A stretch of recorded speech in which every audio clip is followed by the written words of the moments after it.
Viewers, शादी की पहली रात को सऊदी अरेबिया में जोड़ा कौन कौन सी बातों का अख्तियार रखता है। अगर सऊदी अरेबिया का जोड़ा उन बातों का अख्तियार न रखे तो पहली रात को ही उनकी शादी टूट जाती है। देख लेते हैं वो कौन सी बातें हैं जिनको याद रखने के लिए सऊदी अरेबिया के कपल को बाकायदा तौर पर बतलाया जाता है। शादी एक नाजुक बंधन होता है और बाज़ औक़ात सऊदी अरेबिया के लोग अनजाने में कुछ ऐसी बातें कर जाते हैं जिससे उसके खत्म होने के खतरात भी बढ़ जाते हैं। आइए आपको चंद ऐसी बातों के बारे में बतलाते हैं जिनसे हर कीमत पर बचना सऊदी अरेबिया के लोग अपने आप पर फर्ज समझते हैं। नंबर 1, तनकीद। ये इंसानी फितरत है कि उसे तनकीद पसंद नहीं होती और अगर कोई ऐसा करे तो उसे काफी बुरा लगता है। अक्सर देखा गया है कि सऊदी अरेबिया के शादीशुदा अफराद एक दूसरे को बाज़ औक़ात मामूली बातों पर बिला वजह तनकीद का निशाना बना डालते हैं। ये तनकीद किसी भी सिन्फ की जानिब से की जाए काफी बुरी नताइज लाती है। अगर जोड़ा तनकीद और शिकायत की बारीक लकीर में तमीज नहीं कर पाते और वो अपनी शादीशुदा जिंदगी बर्बाद कर बैठते हैं।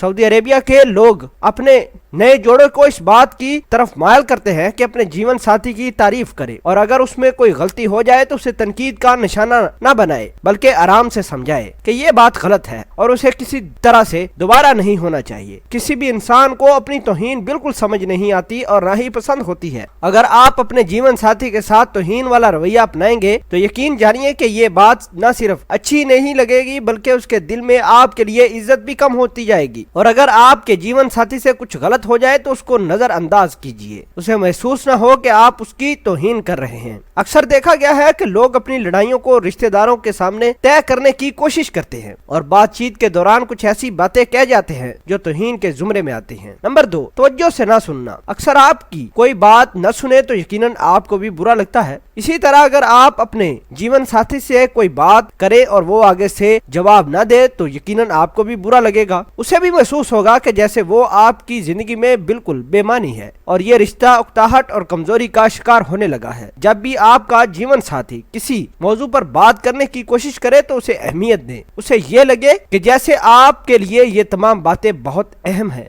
और इस तरह उसे अपने होने का खुशगवार एहसास होगा। सऊदी अरेबिया के कपल को भी इस बात का इल्म हो जाएगा और आपका रिश्ता मजीद मजबूत होगा। अपनी दुनिया में कैद हो जाना। आप अपने कामों में जरूर मसरूफ होते रहे होंगे लेकिन इस बात का हरगिज़ मतलब नहीं कि आप अपनी शादीशुदा जिंदगी को ही तबाह कर डालें और अपनी दुनिया में कैद होकर रह जाएं। दफ्तर का काम दफ्तर ही में अच्छा लगता है क्योंकि अगर आप घर में भी दफ्तर को महफ़े गुफ्तगू बनाएंगे तो उसका आपकी शादीशुदा जिंदगी पर मनफी असरात होंगे। जब घर आएं तो अपना तमाम वक्त अपने साथी को दें और ये महसूस करवाएं कि आपके लिए दुनिया का सबसे अहम काम उसे वक्त देना है। व्यूअर्स, आपको बताते चलें कि सऊदी अरेबिया के जितने भी लोग हैं जब वो शादी होने लगती है उनकी और अपनी सुहाग रात के दिन ये तमाम तर बातें उनको उनके बड़ों की जानिब से बतलाई जाती हैं। हमने ये भी सुना है कि सऊदी अरेबिया में तलाक का रेशो बहुत ज्यादा है लेकिन आजकल ट्रेंड चेंज हो रहा है। उम्मीद करते हैं कि आपको ये बात पसंद आई होगी। कमेंट सेक्शन में अपना इज़हार ख्याल इस वीडियो के बारे में जरूर बतलाइएगा। मिलते हैं एक नई वीडियो में, तब तक के लिए आपसे इजाजत चाहते हैं। अल्लाह निगहबान।